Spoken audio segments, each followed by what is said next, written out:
Así es, Yadira. Vamos a saludar ya con nuestro primer invitado, el ingeniero Juan Cristóbal Lloret, asambleísta de UNES. ¿Cómo está, asambleísta? Buenos días. No le escucho, está muteado, parece. Muy buenos días, estimado Jaime y Yadira. Un saludo muy cordial para ustedes, para la directa audiencia de los especialistas. Es un gusto estar en este espacio. Gracias por la invitación. Perfecto. Este diálogo lo va a empezar mi compañera Yadira Escobar. Con gusto. Gracias, Jaime. Bueno, mucho gusto y qué bueno empezar este diálogo con usted. El tema que hoy lo hemos invitado justamente la censura del Contralor Pablo C. Empecemos porque usted nos mencione, ya esto sucedió, cuáles son las reacciones posteriores a esto. Gracias, Yadira. Bueno, yo creo que ha sido un día importante para el país, el día lunes, porque hemos tenido la posibilidad no solo de censurar a este personaje cuestionado o cuestionable bajo todo punto de vista por su accionar corrupto, sino que han salido a la luz una serie de elementos adicionales con respecto a cuál ha sido el proceder de este personaje al interior de la Contraloría General del Estado. Desde la estructura de corrupción que sigue manteniéndose en la Contraloría. Nada ha cambiado desde el lunes hasta acá. Solo se le ha censurado a Celi, pero todavía falta hacer ese barrido de esa red de corrupción que está al interior de la Contraloría General del Estado, que ese tiene que ser uno de los compromisos del ámbito jurisdiccional, es decir, a nivel de las investigaciones que tiene que llevar adelante la Fiscalía General del Estado. Y ahí todos los ecuatorianos tenemos que estar vigilantes de que se lleve adelante el debido proceso y al final salgan a la luz todas esas responsabilidades. Quizás luego de este proceso de juicio político, ¿qué es lo que nos deja? Nos deja una verdad importante al país, más allá de la censura, más allá del impedimento de ejercer cargo público.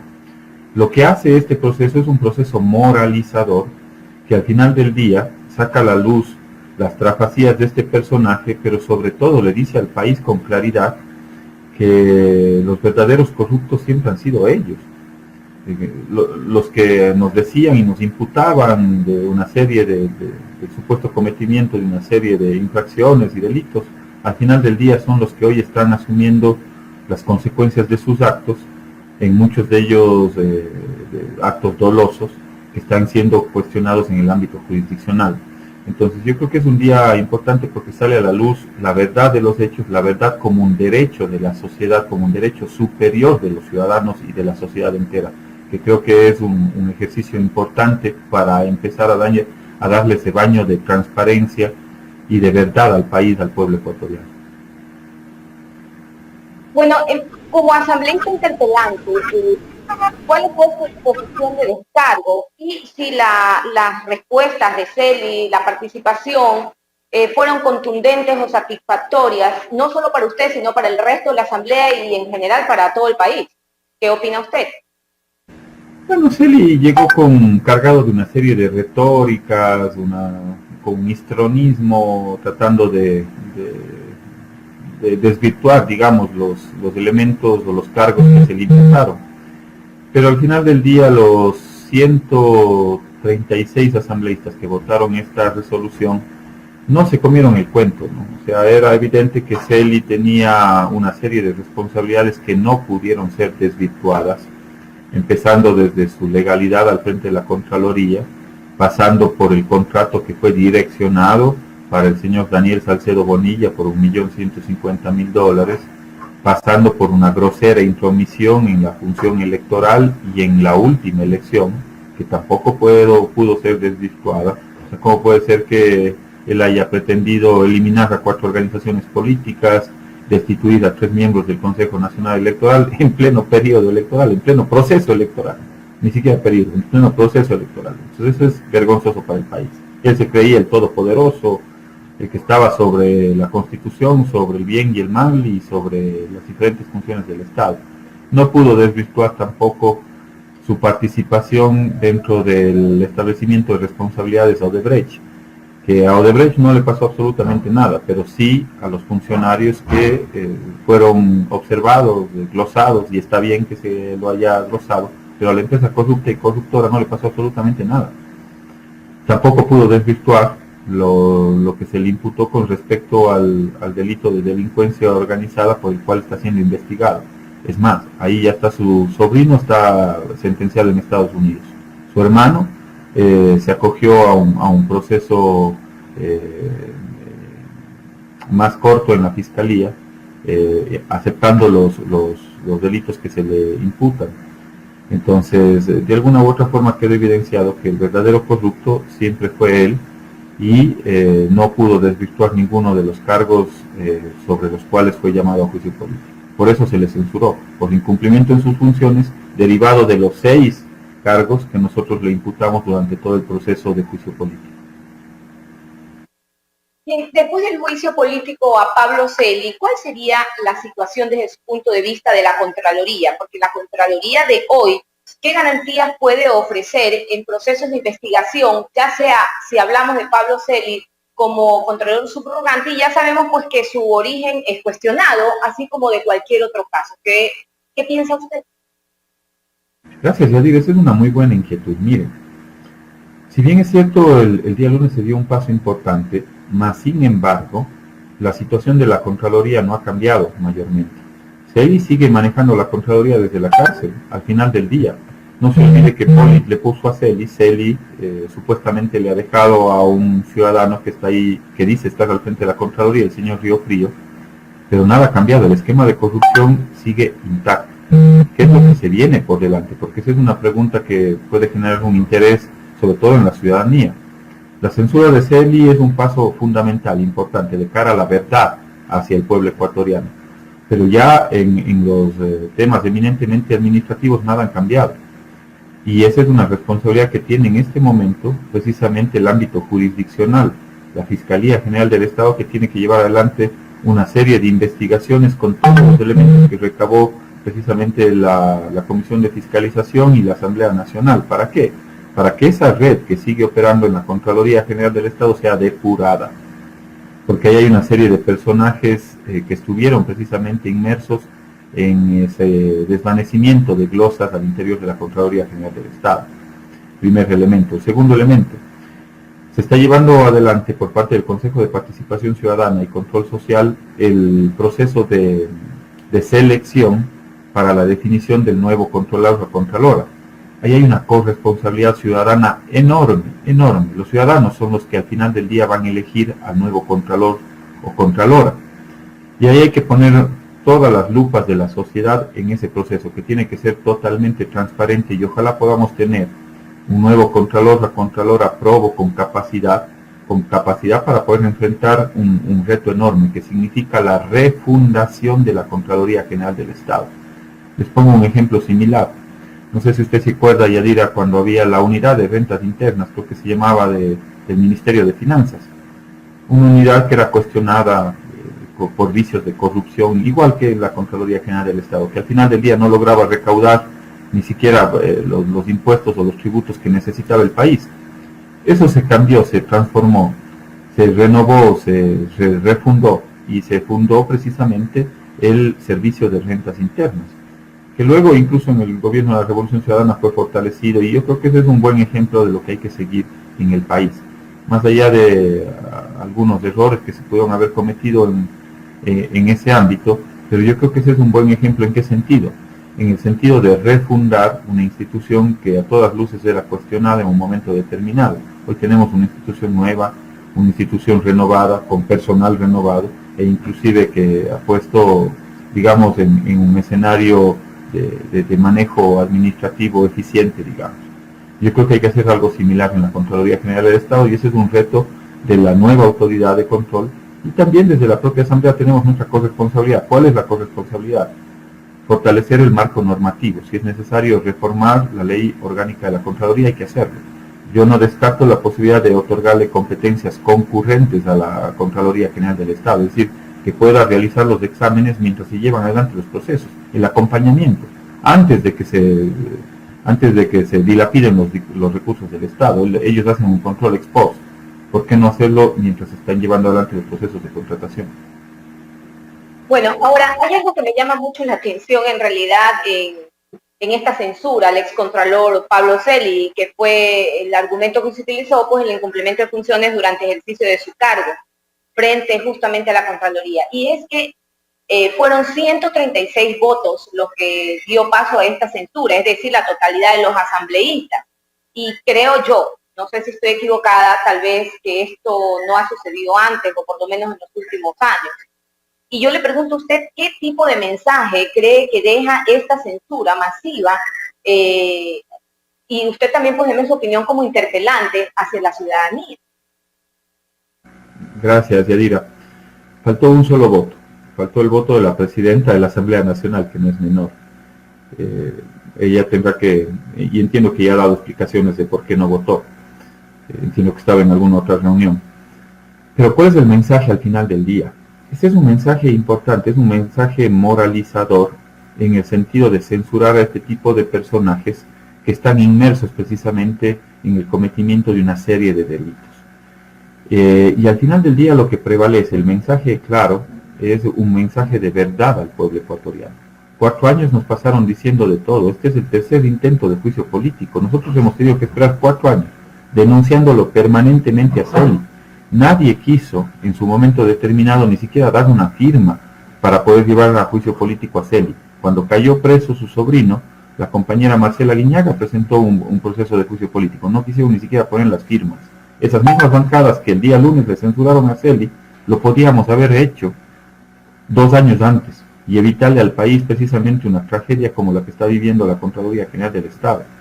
Entonces, eso también le pone en evidencia a los diferentes actores políticos que independientemente de dónde vengan las denuncias, porque evidentemente las denuncias siempre vinieron del correísmo, nosotros, o de la Revolución Ciudadana, nosotros les pusimos, o hemos intentado ponerle el cascabel al gato durante 4 años. Entonces no se puede desacreditar una denuncia o una acción de control simplemente por el hecho de que venga de una determinada fuerza política. Era lo que se cuestionaba hasta hace 2 días atrás. Es que el correísmo busca la censura de Celi, porque es del correísmo, entonces no hay que darle cabida, o porque es de la Revolución Ciudadana, no hay que investigar, no hay que fiscalizar. No es así. El tiempo nos termina dando la razón y nos pone en el lugar correcto de la historia. Nosotros siempre hemos denunciado este tipo de personajes y los actos de corrupción que estaban detrás de este tipo de personajes. No se olviden los últimos procesos de fiscalización de dónde han salido, las últimas censuras. A Celi salió desde la bancada de la Revolución Ciudadana. A ese nefasto exministro de Salud lo puso el compañero Pavel Muñoz de la Revolución Ciudadana. A la señora Romo, esa funcionaria nefasta también, porque no hay otro calificativo, fue una denuncia de la compañera Amapola Naranjo. Es decir, de ahí han salido los últimos procesos de fiscalización y todavía hay más. Esto es recién el inicio. Lo que hemos visto con Celi es la punta del iceberg, porque la verdadera esfera de corrupción está en las más altos estratos del poder público. No se olvide que dentro del delito de delincuencia organizada son los brazos derechos de Moreno los que están imputados en eso. Está el señor José Augusto Briones, que fallece en circunstancias extrañas, y está el señor Santiago Cuesta.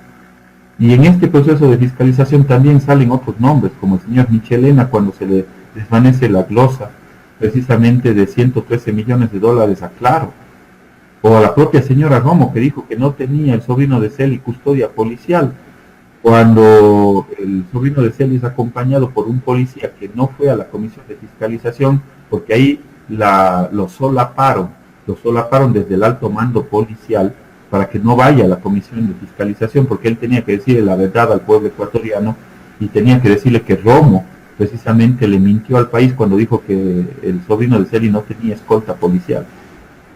Ingeniero Lloret, bueno, y así los casos pueden seguir, y antes de dejarlo con mi compañero Jaime, solamente lo dejo con una reflexión. Usted justamente hablaba de una auténtica revolución institucional dentro de la Contraloría, pero todos estos cambios que son urgentes, que ya estaban desde el otro año y desde mucho tiempo atrás, no se puede dar mientras que no exista la elección del nuevo Contralor, y esto ni siquiera empieza. Así que con esa reflexión yo lo dejo. Jaime, continúa, por favor.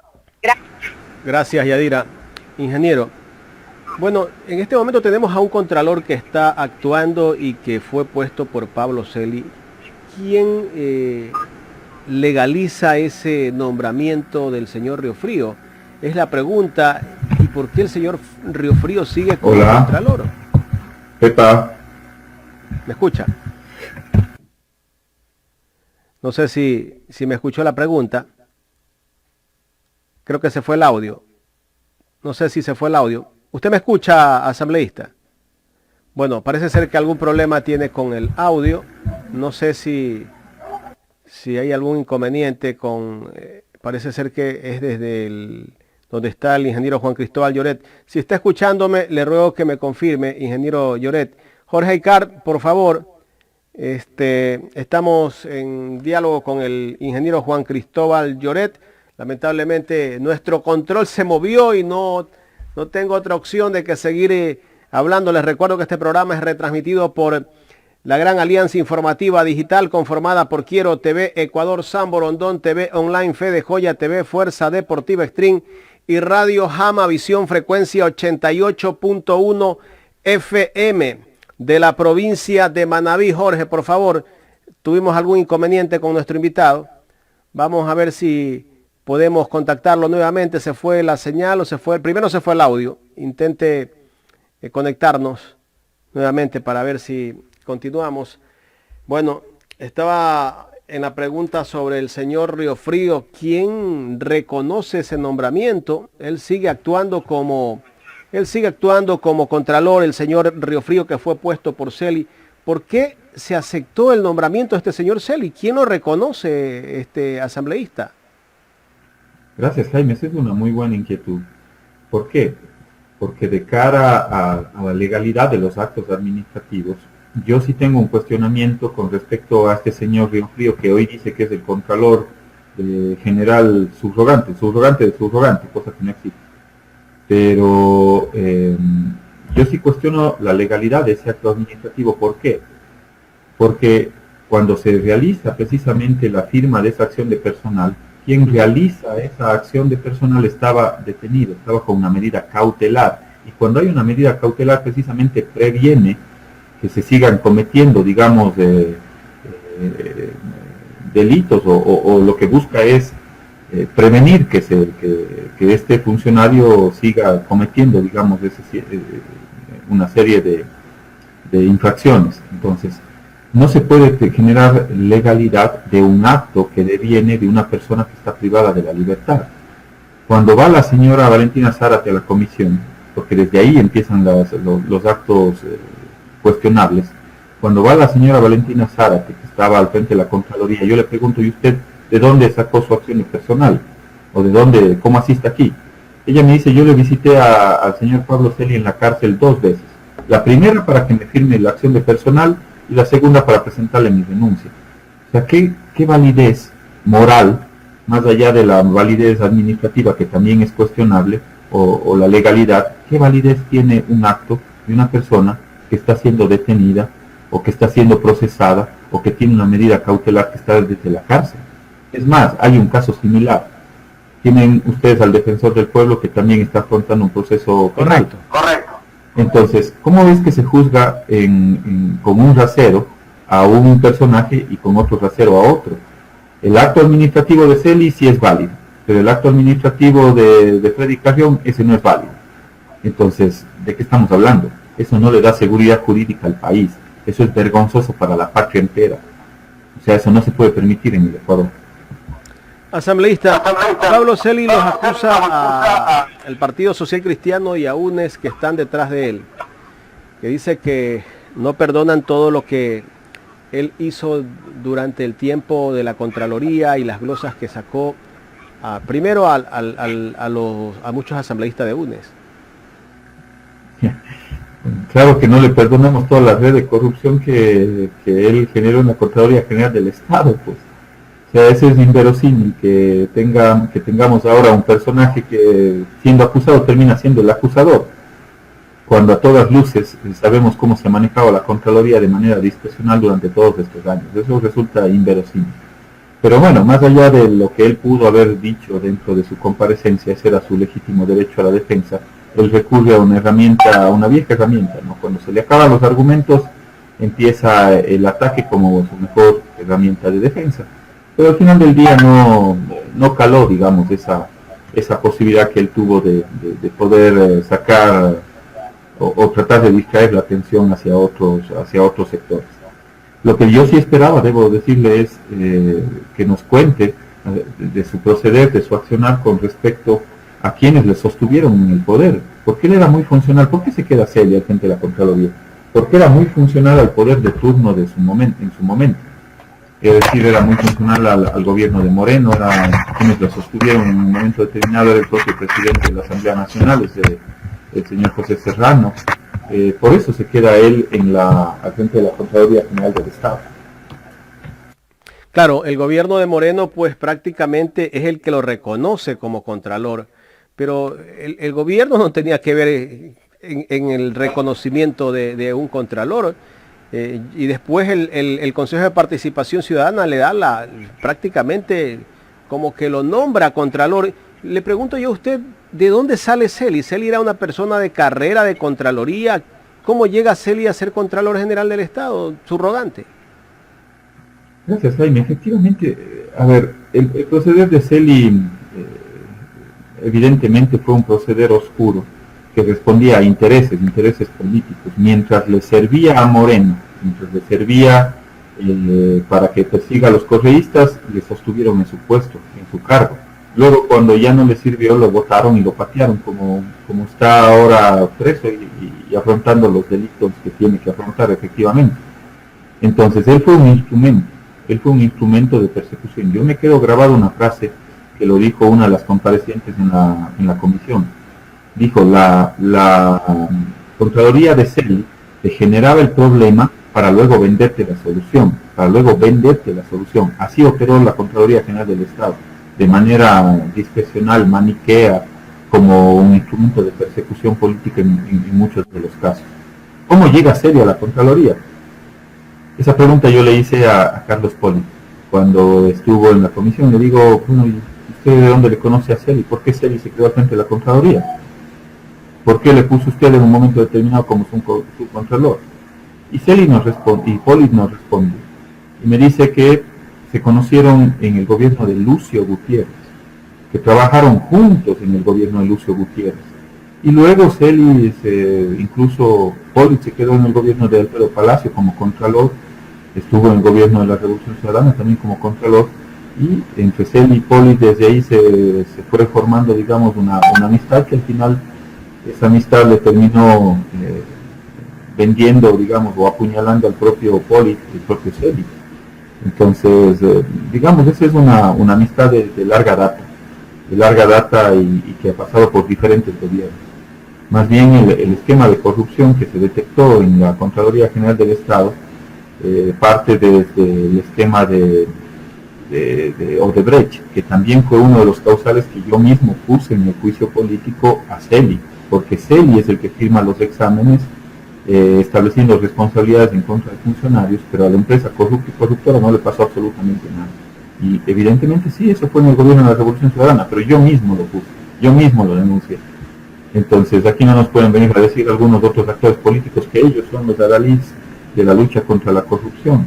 Así yo mismo puse uno de los causales, precisamente el caso de Brecht, que se dio en el gobierno de la Revolución Ciudadana. Nosotros no vamos a venir a defender aquí a personajes nefastos y corruptos como Capaya, como Capaco, como Alex Bravo, que están dentro de ese proceso que lleva adelante la Contraloría General del Estado en el caso de Brecht, o que tuvo que ver la Contraloría General del Estado en el caso de Brecht. Asambleísta, bueno, el Contralor va a un concurso y él gana el concurso, pero se supone que si Polit, que ganó un concurso como Contralor, el subcontralor tendría que haber sido, desde mi punto de vista, desde mi criterio, no sé si estoy equivocado, debería ser el que está después de él con la calificación. Si Poli sacó 100 sobre 100, el otro que sacó, me imagino, 98 sobre 100 podría haber sido el subcontralor. ¿No debería ser así el tema para el subrogante?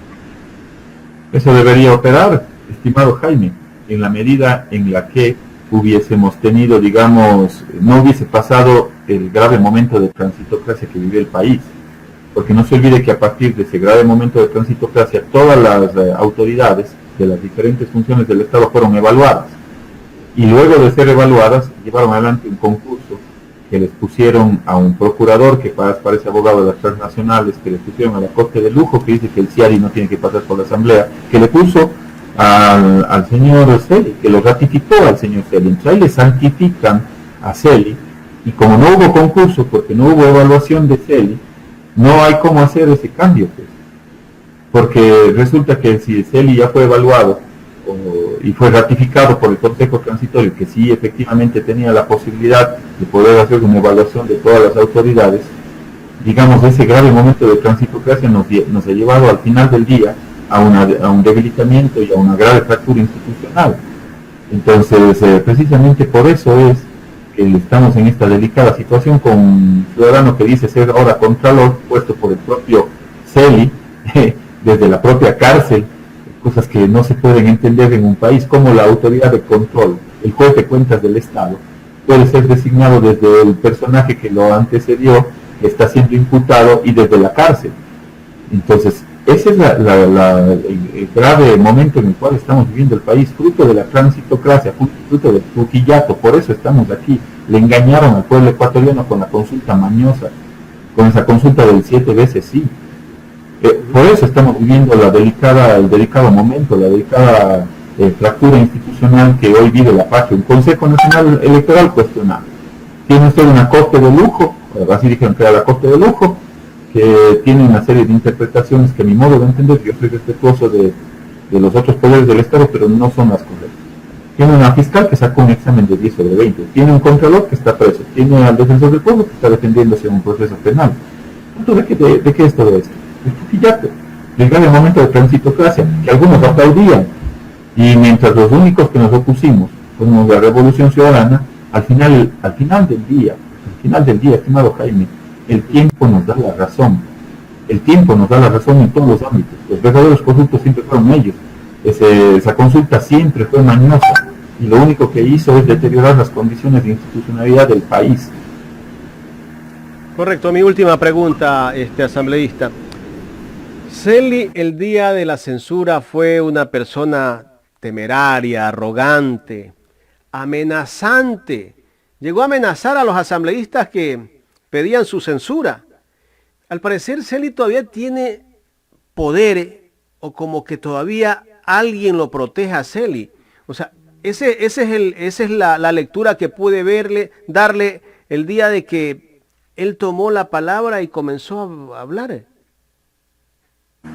Evidentemente, Jaime, eso es evidente. Celi sigue teniendo el control de la Contraloría General del Estado. Él le puso a Río Frío, que dice que está al frente de la Contraloría. Yo no creo en ese acto administrativo. Pero por supuesto que Celi sigue siendo o controlando determinadas funciones, o tiene gente trabajando para él. Tanto es así que Celi, dentro de su desesperación, busca distraer la atención y dice que hay una investigación en mi contra de la UAFE. Yo lo que le dije al país entero en ese momento, digo, perfecto, si usted tiene esa información, que por cierto debe ser reservada, tan reservada que ni siquiera yo la conozco, muéstrele a todo el país, mándeles a los 137 asambleístas. Al final de la sesión yo me acerco a la Secretaría a ver si ya les mandó, y me dijeron que no había entregado absolutamente nada. Pero ¿qué es lo que devela? Lo que devela ese acto es el poder mafioso que tiene Celi. ¿Cómo puede acceder a información que es de carácter reservado? Que lo maneja nada más y nada menos que la UAFE. Entonces, lo único que devela ese proceder mafioso de Celi es que sigue teniendo personas que trabajan para él. Entonces, mucho ojo, porque hay que estar pendientes del proceder ahora en el ámbito jurisdiccional. Nosotros ya hicimos un trabajo en la Asamblea Nacional, que es la censura de este funcionario. Pero hoy hay que poner en cambio todas las miradas en el proceder de la Fiscalía General del Estado para que pueda llevar adelante todos los procesos de investigación con respecto al accionar mafioso de Celi, porque esto ya es mafioso. No se puede entender de otra forma. ¿Cómo usted puede decir que hay una investigación que está llevando la UAPE, que tiene todo el derecho de hacerlo? Es más, yo no tengo nada que ocultar, es más, le dije, hágalo público. Todo el proceder de mi vida siempre ha sido transparente. Pero lo que devela es el accionar mafioso de Celi cómo una persona privada de la libertad puede acceder a expedientes reservados de la UAFE. Entonces esas son las cosas que el país tiene que conocer y nosotros, por supuesto, nuestra responsabilidad es fiscalizar precisamente qué es lo que está sucediendo en esas instancias. Hay un artículo de Felipe Rodríguez, que no necesariamente es un abogado correísta, por el contrario, fue el abogado que estuvo detrás de una de las sentencias en contra de, no me acuerdo si de Jorge Glass o de Rafael Correa, creo que de Rafael Correa. Él dice en un artículo con respecto al accionar de la UAFE, ¿qué pasa cuando, si mal no estoy, el artículo era el 4 de agosto, más o menos el título era, ¿qué pasa cuando 1 más 1 resulta que no es 2? Y ahí revela cuál es el accionar de esta unidad de análisis de activos y financieras que debería ser fiscalizado por la Asamblea Nacional. Entonces, ¿por qué? Porque ella se deriva a los nexos, en cambio, ya con CELI. Y CELI desde la cárcel, no CELI desde la Contraloría.